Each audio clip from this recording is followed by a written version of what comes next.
Hi everyone, halo. Terima kasih udah datang. Welcome to our masterclass with Mas Kinoy. Mas Kinoy ini luar biasa, director multi genre dan waktu itu filmnya ikonik banget ada Kafir di 2018 betul. dan sekarang mau tayang lagi Kafir Gerbang Sukma. Gerbang Sukma.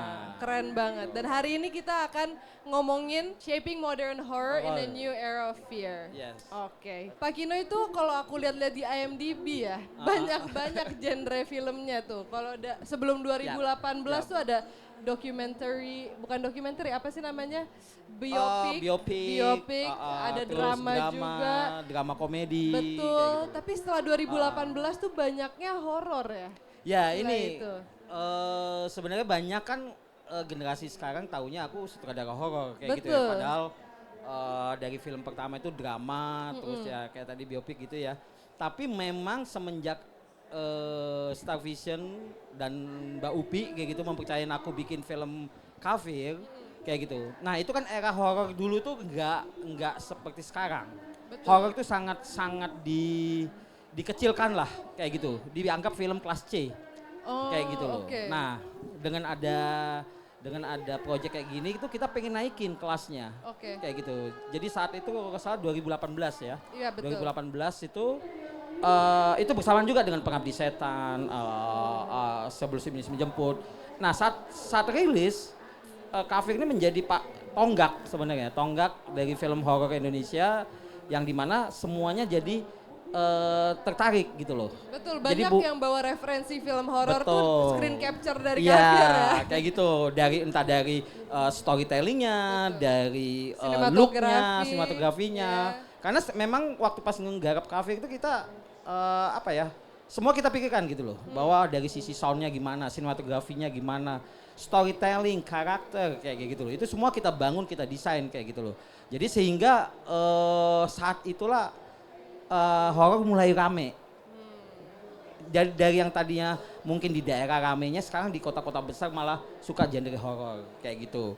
Nah dari situ juga setelah sukses di situ, waduh semua produser manggil jadi ngasih genre horor lagi kayak gitu loh. Jadi setelah dari situ panggilannya horor terus Ya, ya karena sangat sukses betul. di Amin, Kafir. amin. Oke, tapi di beragam itu dari waktu itu kan sempat ke drama sosial juga ya Pak Kino ya. Betul. Nah ini secara storytelling apa yang dibawa dari film-film genre yang sebelum horor ke horor yang sekarang tuh apa tuh Pak? Sebenarnya sih gini, genre itu kan sebenarnya kan lebih bagaimana misalnya kayak genrenya drama kayak gitu ya, genrenya drama. Tapi apakah itu horror, action, komedi, itu maksudku itu seperti stylenya aja, bentuknya kayak gitu loh. Istilahnya kayak gini, kayak kopi ada kopi yang original sekali, kopi black coffee misalkan Betul. gitu. Tapi kita punya ada kopi latte kayak gitu. Nah sehingga horror itu juga mengikutin atau melayanin si penontonnya kayak gitu loh. Jadi bukan hanya semata-mata bahwa horor itu harus semua adegannya menakutkan kayak gitu, enggak. Betul. Yang saya akuin bahwa penonton ke bioskop butuh cerita. Horor itu adalah entertainnya. Itu yang saya pegang sekali. Jadi bagaimana membedakan dengan yang drama-drama sosial. Kalau drama sosial kita tidak riset bagaimana orang misalnya kemiskinan kayak gitu ya, jatuh cinta, itu gampang sekali gitu. Tapi ketakutan itu kan beda-beda. Betul, subjektif sekali ya. Horor itu kan kengerian, kejijikan kayak gitu loh. Kita takut belum tentu orang lain takut. Betul. Kayak gitu ya. Kadang-kadang kita cerita sama temen aja, gue ketemu hantu gini-gini. Ah dia biasa-biasa aja, kayak gitu. Tapi harus ada sentakan-sentakan lain mungkin cara bertutur, cara berceritanya. Sehingga saat dia mendengar cerita itu, dia akan jadi sangat menakutkan, kayak gitu. Nah, hal itu yang saya terapkan ke genre horor gitu loh. Jadi percuma juga kita punya cerita yang bagus atau apa, tapi kita tidak treatment dengan benar arahnya, belum tentu penonton akan menikmatin kengerian itu. Betul, karena bukan gitu. cuma jump scare, tapi kalau dibuat Betul. dari storytelling, dari karakter, sinematografi semua yang Yes, dipikirkan, ya. itu akan jadi experience yang lebih Betul. berbeda ya di saat Ya, menonton itu benar. ya. Ya kayak mungkin teman-teman di sini juga pernah merasakan gitu ya, oh kok nggak kaget kayak gitu. Ya mungkin memang ya itu horor membutuhkan treatment khusus. Beat, iramanya, kapan timing akan secara editingnya itu juga harus punya desain yang tepat kayak gitu loh. Kalau drama sosial atau apa kan kita tinggal menikmatin merasakannya kayak gitu loh. Itu sih yang membedakan bagaimana kita membuat drama-drama biasa dengan drama di horor kayak gitu. Oke. Nah, kalau misalkan perbedaan secara riset gimana tuh, Pak? Riset aku lebih gini, kalau ke drama-drama biasa tuh aku lebih ke lihat langsung kayak gitu ya. Lihat langsung kayak gitu, terjun gitu loh ya. Maksudnya kalau misalkan kita menceritakan tentang kemiskinan ya, kita harus terjun ke lapangan kayak gitu. Betul. Karena kita pengen tahu miskin itu kayak gimana kayak gitu loh. Nah, kalau ke horor itu kita harus benar-benar merasakan orang yang ngeri itu kayak gimana kayak gitu loh. Kadang ada orang yang ketakutan itu hanya diam. Betul. Nggak perlu yang kayak teriak atau apa kayak atau gitu. nangis ya. Iya. Mungkin respon orang kan Kadang-kadang beda-beda ya. Dia hanya diam, shocking wajahnya, air mata keluar, atau malah dia kencing di celana misalkan gitu. Itu aja udah sangat sesuatu yang apa ya, ekspresi atau gestur yang sangat menakutkan bagi dia kayak gitu loh. Nah kadang-kadang aku mencoba untuk menerapkan itu ke film-film yang aku garap kayak gitu loh. Jadi mungkin itu yang dilihat bahwa setiap karakter atau gestur yang dimainkan oleh para aktornya tidak pada umumnya kayak gitu loh. Itu yang terus aku gali gitu loh. Untuk membuat film horor kan sekarang banyak banget kan. Ya, Dari yang Pak Kinoy bilang tuh. Abang aja Pak. Oke boleh abang. Bang belum tua. Oke, siap. Belum setua Mas Wani. Oke. Dari yang Bang Kinoy bilang di Indonesia dulunya kan kelas C, sekarang udah tumbuh kan menjadi yang lebih berkualitas lah ya, yang bisa ditonton oleh banyak orang berbagai kelas. Benar. Nah sekarang tuh untuk tahun-tahun sekarang apalagi karena banyak saingan horor, apa yang ngebedain film Pak Kinoy ini? Yang tetap menjadikan ini buatan Pak Azhar Kinoy Lubis nih. Kadang gini ya, kita kan selalu mengambil reference film horor saat kita membuat itu selalu film luar. Nah, kadang kita melupakan unsur-unsur atau elemen-elemen lokal. Contoh daun pisang. Betul. Kayak gitu. Kayak Buah santet pepaya. sendiri tuh kayak lokal kayak gitu banget tuh. ya. Ya kan, kadang-kadang kita voodoo-nya harus ngikutin voodoo yang dibuat oleh Hollywood kayak gitu loh. Nah, kadang aku melihat gitu loh bahwa hal inilah yang kadang-kadang bisa mendekatkan film kita dengan penonton kita sendiri kayak gitu. Karena kan terutama kita kan membuat ini kan untuk penonton Indonesia kayak gitu. Jadi hal-hal yang sangat bukan lokal itu sangat aku jauhin kayak gitu. Jadi kadang mengambil reference-nya tuh kayak gini, kita bisa ngambil begitu banyaknya budaya-budaya kita tentang bagaimana ritual-ritual di Toraja beda, di Jawa beda. Jawa aja udah kebagi 3 ya. Jawa Barat, Tengah, Timur kayak gitu loh. Sebenarnya punya caranya masing-masing. Ya, kayak istilahnya gini, kayak ilmu hitam aja kalau di Jawa Timur dibilang santet. Kalau di Jawa Barat kalau nggak salah apa tenung ya. Kayak gitu. Yang di Jawa Tengah teluh kayak gitu loh. Nah, ini kan maksudnya beda-beda saat masyarakat menyebutkannya padahal sebenarnya semuanya sama aja ilmu hitam kayak gitu. Nah, yang aku selalu menjadi khas aku selalu semua ritual atau elemen yang ada dalam film itu adalah lokal.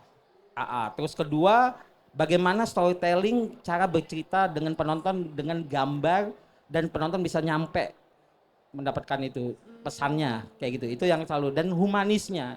Itu yang selalu aku terapkan di film-film aku kayak gitu loh. Oke. Dan mungkin kalau aku juga baru sadar gitu ada berapa orang bilang gitu, kok nonton film lu selalu serem tapi endingnya nangis ya, sedih ya, kayak gitu. Karena ada sisi humanisnya itu ya. ya. Mungkin karena ada kekuatan gini ya, sebelum bikin horor aku di drama kayak gitu ya. Jadi masuklah gitu, bukan hanya sebagai showing kemegahan atau supernatural dari horor itu sendiri kayak gitu, bukan. Yang tadi aku bilang bahwa penonton untuk nonton film horor butuh cerita. Betul. Butuh cerita, itu yang aku pegang sih. Nah, kalau misalkan tadi kan Bang Kinoy bilang kalau misalkan di setiap film Bang Kinoy itu ada unsur lokalnya ya, misalkan santet, ritual segala macam. Itu Bang Kinoy itu pernah ngelihat sendiri ritual-ritual itu atau gimana tuh untuk referensi shot-shot Bang Kinoy? Pernah. Jadi waktu pas aku pertama kali bikin film horor itu kan Kafir ini ya. Betul. Kafir di 2018. Jadi pas aku baca skenario, oh ini dia pakai ini ternyata ilmu hitamnya santet, kayak gitu. Nah jadi kita ke Jawa Timur, ke Banyuwangi. Oke. Kalau di situ banyak tuh untuk tahu orang Dukun-dukun gitu. santet kayak gitu. Oh kayak gini ya ininya. Nah sampai akhirnya kita putuskan syuting di sana.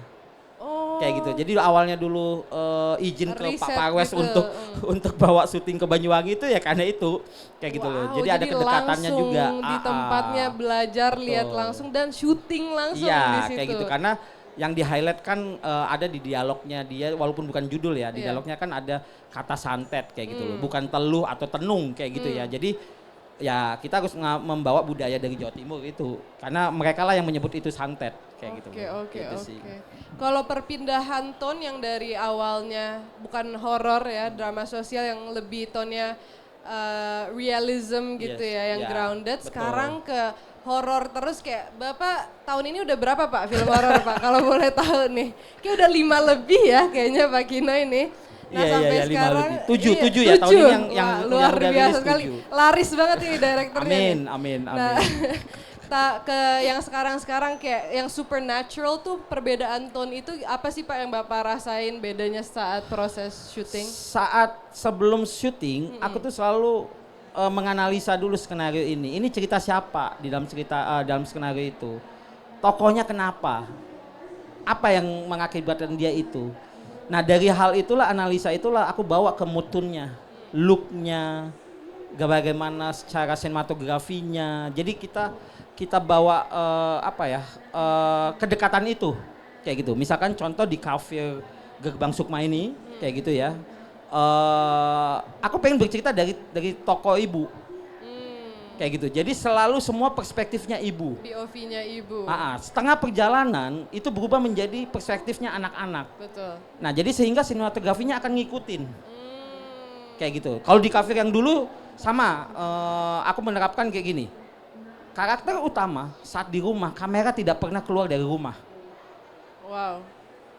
Kalau pernah nonton selalu rasain itu. Iya. Saat Putri Ayu dia keluar, baru kamera akan keluar dari rumah. Nah, jadi aku dekatkan penonton dengan si karakter utama. Jadi sehingga seperti kalau kita main game online tuh kayak kita berasa main di dalam film di dalam game itu kayak gitu loh. Iya banyak kira-kira. yang point of view juga ya shot-shotnya. Kayak gitu tuh. Nah malah yang yang baru ini makanya aku naikin gitu. Secara aku tahu gitu loh ya bahwa judul horor udah makin banyak, keragamannya juga banyak, treatmentnya juga udah banyak kayak gitu. Tapi aku mencoba untuk kadang-kadang sudah makin liar gitu. Kadang-kadang si karakter bisa melihat ke kamera, seakan-akan berdialog dengan penontonnya gitu. Kayak gitu loh. Itu yang kita coba kadang-kadang dengan pakai lensa 12 dengan kita dekat sekali dengan pemainnya kayak gitu loh.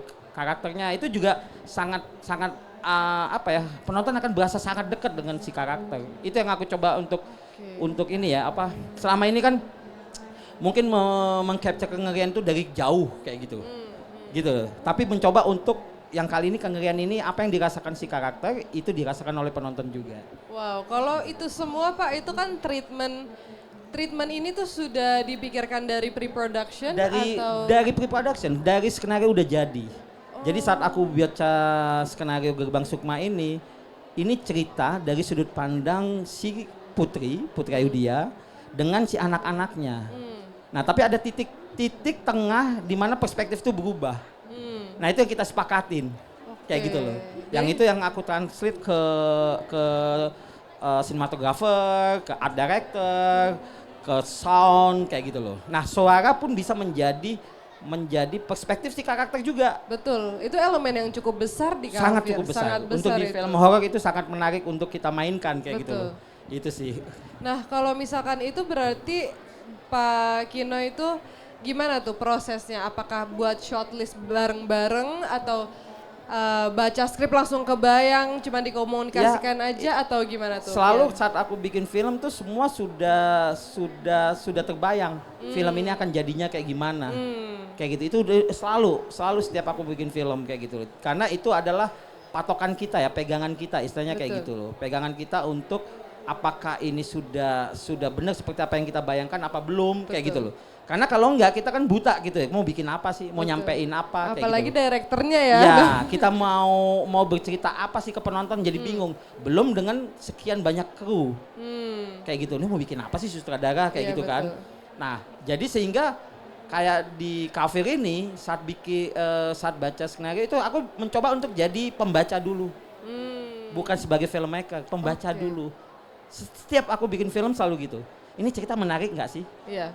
Kayak gitu. Nah saat aku baca sekali itu menarik, oke aku mau kerjain. Nah saat kadang-kadang kalau skenario, wah ini gak ada menarik nih sih, ya udah B aja ya kayak gitu loh. Jadi makanya kadang-kadang dari situ apakah mau direvisi atau apa ya nanti kesepakatannya kan kayak Iya. gitu. Nah dari situlah kita coba untuk desain sampai ke director shot juga segala kayak gitu ya. Udah kita bayangkan, kita udah tahu, oh scene ini hanya sekian shot, oh scene ini akan menggunakan dengan track atau apa kayak gitu loh. Nanti saat peristiwa yang ini saat dia mendekat suaranya nanti Akan sound seperti desainnya apa? nanti akan kayak gini itu udah kita bayangkan gitu. Oh, Udah kita wow. udah di atas kertas udah kita desain kayak gitu. Wow, dari pre-production ya Pak? Dari berarti? pre-production harus sih kayak gitu loh. Nah iya sih, karena yang menurut aku sangat menarik dengan Kafir tuh atmosfernya. Ya, itu menjadi ciri khasnya ya, ciri Betul, khasnya. kayak nggak ada gambar setan yang menakutkan misalkan di Kafir Betul. 1 itu, tapi rasa ngerinya tuh dari awal sampai akhir terbawa gitu kan. Benar. Nah itu yang sangat dikenal ya dari Kafir dulu. Aku juga kaget gitu loh menjadi tren waktu itu era itu ya di 2018 bahwa sampai ada yang bilang bahwa Kafir adalah hereditary-nya Indonesia kayak Wah. gitu loh. Tidak menampilkan hantu tapi kok sangat menegangkan. Betul. Dan semua peristiwa mistis atau horornya itu relate sekali kayak gitu dengan kita gitu. Kadang-kadang ada yang kita tadi ngeliat anaknya lewat, loh ternyata anak yang asli datang kayak gitu loh. Sampai Itu kan sama, kejadian syuting juga sama ya betul, Bang ya. Betul kayak gitu. Kalau misalkan Kafir yang sekarang Gerbang Sukma apa yang jadi beda sama Kafir yang sebelumnya? Nah karena horor itu kayak gini ya. Penonton horor itu banyak kelompoknya. Ada kelompok storytelling, ada kelompok gore, ada kelompok misteri yang dia suka banget nonton film horor yang banyak teka-teki. Kayak psychological thriller Ya, kayak horror gitu. ya. Terus ada kelompok gore, gore yang sangat sadis kayak gitu Betul. loh. Nah, sebenarnya Gerbang Sukma ini mencoba untuk melayani penontonnya. Oke. Kayak gitu loh, dari semua kelompok ini. Nah ini yang formula kita coba terapkan. Jadi kalau kembali lagi ke yang sebelumnya gitu ya, penonton storytelling suka sekali. Penonton yang Gore juga yang suka jump scare sekali. misalnya gitu, Iya, jump scare juga suka dapet. tapi Iya. kayak setengah kayak gitu loh.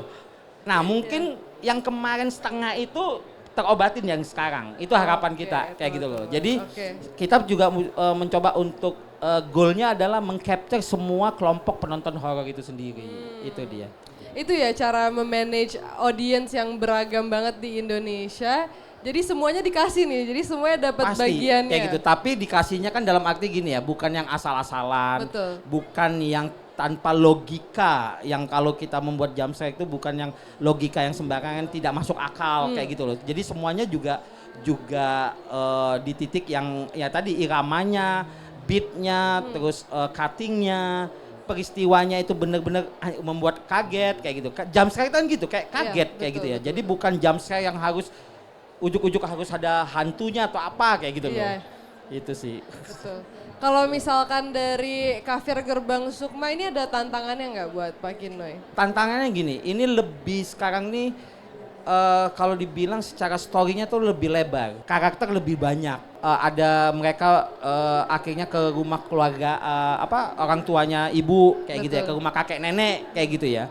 Nah sampai akhirnya karena lebar ini ya kesulitannya kadang-kadang gini, bagaimana kita merangkai kontribusi atau connecting antar karakter. Itu yang sangat susah kalau begitu banyak karakternya Iya. kayak gitu loh. Nah itu yang menjadi concern saya saat pre-pro itu benar-benar harus tepat connectingnya. Jangan menjadi karakter itu ada yang lebih menonjol daripada karakter yang lain. Itu nggak akan tepat kayak gitu loh. Oke. Jadi diharapkan semua karakter yang banyak ini punya perannya masing-masing. Jadi misalkan peristiwa di dapur, walaupun ada 4 karakter, bukan 4 karakter ini yang menonjol. Ini skenario, ini scene-nya siapa ya? Oke. Kayak gitu. Nah itu yang aku terapin juga ke semua cast kayak gitu. Mereka harus sadar itu. Jadi mereka ada perannya masing-masing di dalam Iya. film ini dan ada visinya masing-masing ya.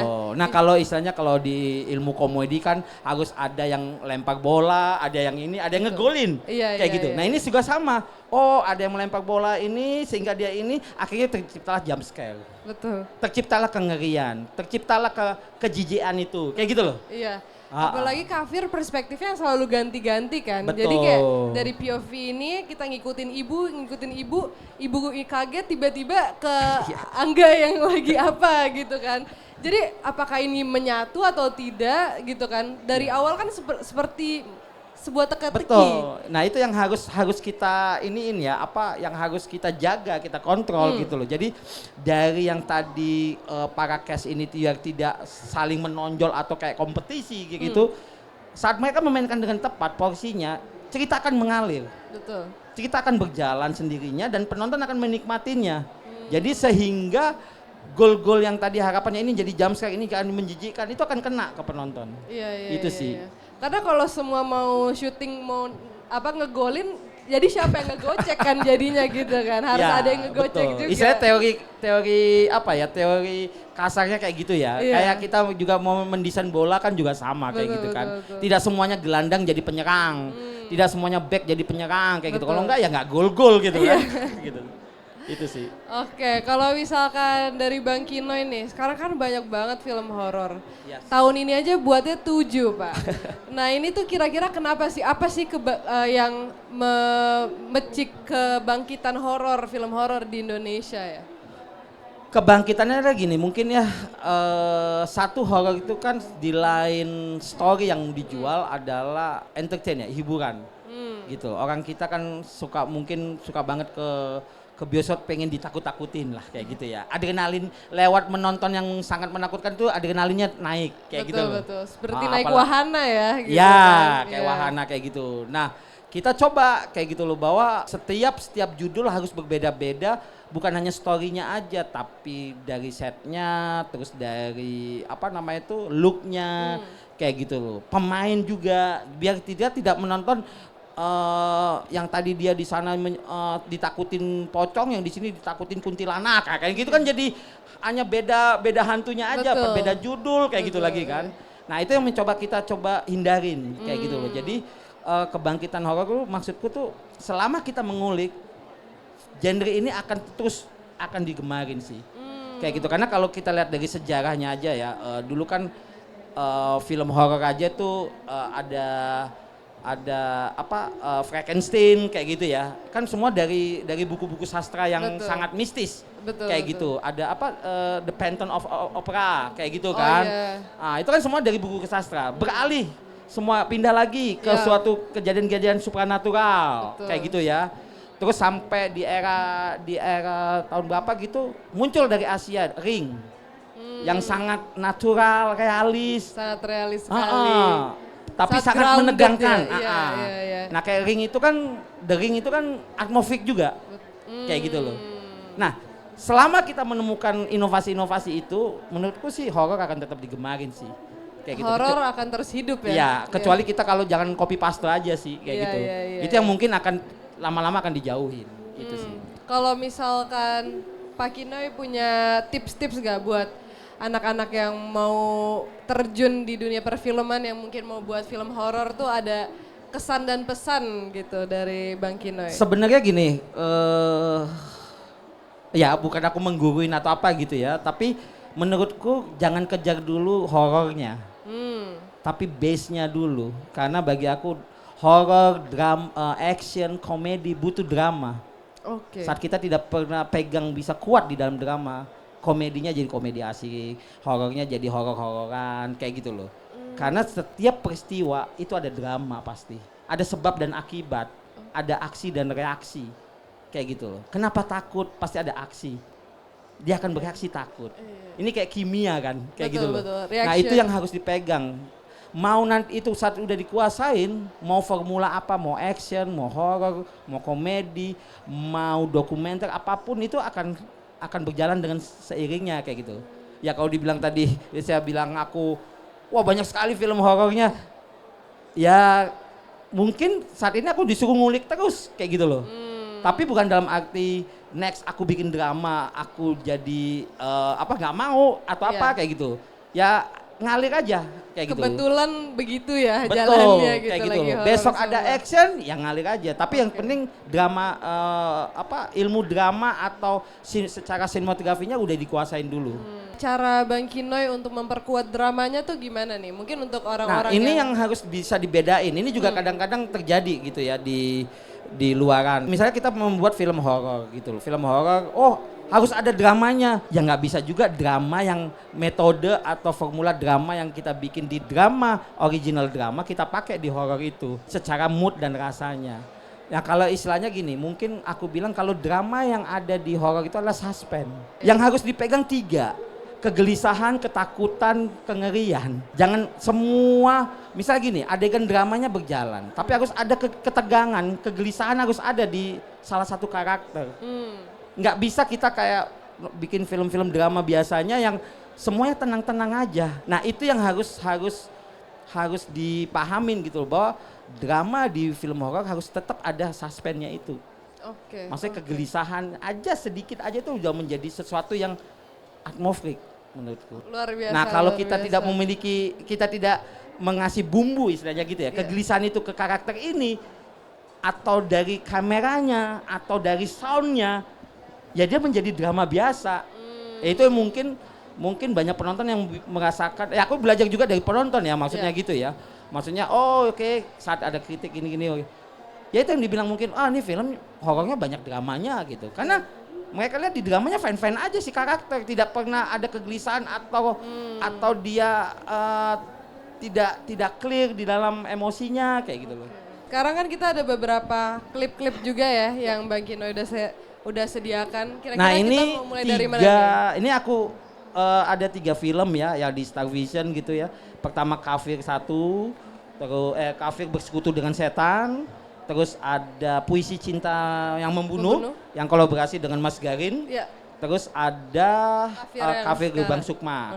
Ada Petaka Gunung Gede. Ada Petaka Gunung Gede juga. Iya. Nah jadi maksudku ini contoh gitu loh bahwa horor itu bisa dibawa kemana aja. Kalau Petaka Gunung Gede kan bagaimana misteri dari para sahabat yang punya pengalaman menyeramkan. Betul. Saat mendaki gunung kayak gitu loh. Iya. Kalau Kafir Bersekutu dengan Setan kan sebuah film yang atmosferik horornya. Iya.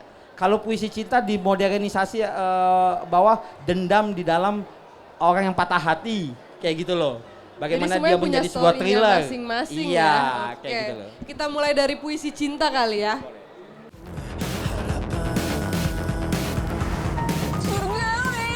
Nah kalau kita lihat kan bahwa genre horor itu bisa dibawa bukan yang harus selalu hutan, selalu kuburan kayak gitu loh. Tapi tidak dengan Secara kalau dibilang kan horor psikologik gitu ya. Jadi malah kita menyampaikan ke penonton bahwa emosi dalam psikologik si karakter itu sendiri kayak gitu loh.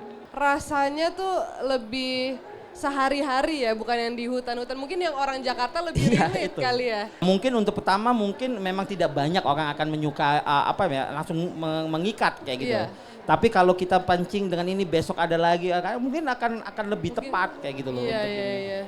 Kayak Puisi Cinta ini kan kita mencoba untuk Tapi tidak dengan kayak revenge film Suspiria ya. Kalau pernah lihat film Suspiria dulu yang klasik film luar kayak gitu ya. Tapi kita modern kayak gitu loh di era sekarang. Pada orang itu. Ini komik puisi-puisi jadul. Pendekar puisi berdarah. Kau puja aku lewat kata dan tubuh. Pori-poriku bagai oasis air kehidupan. Gairah indah setiap lubangnya.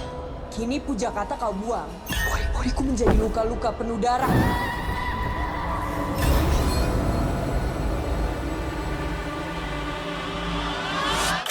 Inilah keindahan. Selalu dari luka berdarah. Mungkin kamu akan memandang kok aneh setelah ini, Hayat. Tapi aku selalu merasa ada seseorang di sampingku.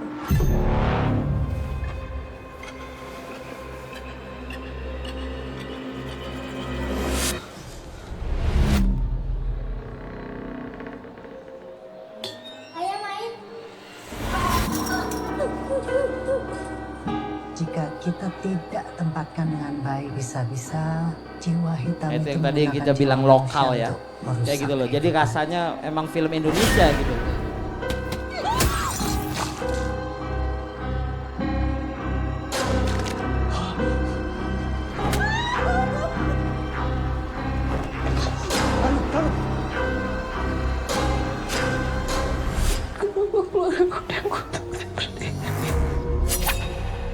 Wow, Itu dia. luar biasa. Tepuk tangan dulu teman-teman. Nah ini kan dilihat bahwa di era sekarang di kota yang sangat modern gitu loh. Tuh. Tidak mungkin tidak horor gitu ya. Iya. Horor itu kan seperti kata apa ya, ekspresi seseorang tentang ketakutan dirinya ya. Betul. Ketakutan, kengerian. Ketakutan tuh ada di mana-mana kan, Ada, ya, diri Kris kita Santa pasti ada gitu gitu kan. loh. Oke. Dan nggak mesti di hutan atau apa gitu. Kita Betul. jalan aja di tengah kota yang tengah malam aja udah sangat ketakutan ya. Betul, betul. Iya betul. gitu sih. Oke, sekarang aku mau kasih kesempatan buat para penonton yang ada pertanyaan mungkin buat Bang Kinoy, boleh? Perkenalkan Ya, dulu ya, namanya betul. siapa, Saya dari mana? Cesar dari Semarang Om. Tessa, Cesar. Cesar. Ya. Saya dibilang generasi yang dulu waktu kecil dilarang nonton film horor sama orang tua saya karena bagi mereka nenek dan orang tua saya itu film horor itu banyak adegan-adegan Ya, tanda kayak gitu kutip. Ya. Ya. Saya baru menonton film yang dulu dilarang itu 5 tahun yang lalu. Oke. Ya. Kalau dulu mungkin film horor itu banyak adegan-adegan gitunya buat mancing penonton mungkin. Ya. Iya. Nah, kalau sekarang yang mau saya tanyakan ke Om Kino itu, Ya. kuncinya apa sih Om bikin film horor biar ngena horornya di sekarang, era sekarang? Kalau apa? Kuncinya Ah, bikin film horor di era sekarang. Kalau dulu kan mungkin banyak adegan itunya Om. Ya kalau sekarang tuh apa sih Om yang bisa di-sharing ke anak muda zaman sekarang? Secara Oke. penonton Secara gitu penonton, ya, iya. menarik perhatian Menarik penonton perhatian gitu Bang penonton. Kinoy. Oke. Gitu. Oke, makasih. Thank you Cesar ya. Bagus sih pertanyaannya. Ya. Jadi sebenarnya sih formulanya sama kayak gitu ya. Bahwa kembali lagi horor itu kan bagaimana kita menceritakan kengerian seseorang. Yang kengerian ini bisa sampai ke penontonnya kan kayak gitu. Yang seperti saya bilang tadi bahwa kalau kita kasih lihat bahwa oh di satu desa ada orang yang bergentayangan atau apa, penonton sekarang butuh dekat. Media banyak sekarang. Betul. Bukan hanya bioskop atau TV. Kalau dulu bioskop dan TV. Kalau sekarang banyak sekali, kita bisa lihat TikTok, kita bisa lihat YouTube, kita bisa lihat apa. Dan sangat dekat dengan handphone yang kita lihat. Betul. Nah, cara bercerita, cara pendekatannya juga mungkin bukan lagi kayak dulu yang harus long shot atau apa. Untuk keceritanya juga mungkin didesain bahwa nggak bisa lagi bercerita kepada mereka bahwa oh di sebuah desa ini ada hal yang menakutkan atau apa. Menakutkannya apa? Mereka melihatnya dari jauh. Rasanya kayak gitu. Nah, kita harus mendekat ke mereka, ke desa itu. Siapa yang ditakutin? Siapa yang mengakibatkannya? Siapa yang dirasain dari takut itu? Sehingga penonton itu masuk ke dalam ceritanya itu. Ya, seperti aku bilang tadi, sekarang kan anak-anak sekarang suka banget dengan game online kayak gitu ya. Nah, saat kita main game online aja kayak masuk ke dalam game. Betul. Nah, treatment itu yang aku bawa masuk ke situ. Mulai dari development cerita. Itu harus didesain dari development cerita, bukan hanya camera work atau konsep dari sinematografinya aja. Kayak gitu loh. Itu yang mencoba untuk udah mulai didesain. Dari mana kita mendapatkan sebuah ide tapi tidak menjadi besar, tapi sangat concern kepada karakter siapa yang mau kita ceritakan. Betul.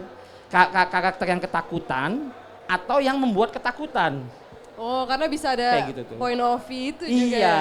Oke, itu. oke. Nah, kalau kayak di kafe kan si karakternya yang ketakutan. Betul. Ketakutan dari rasa bersalah, ketakutan akan peristiwa yang dia alamin, kayak gitu. Dan terulang lagi. Terulang ya. lagi, kayak Iya. gitu loh.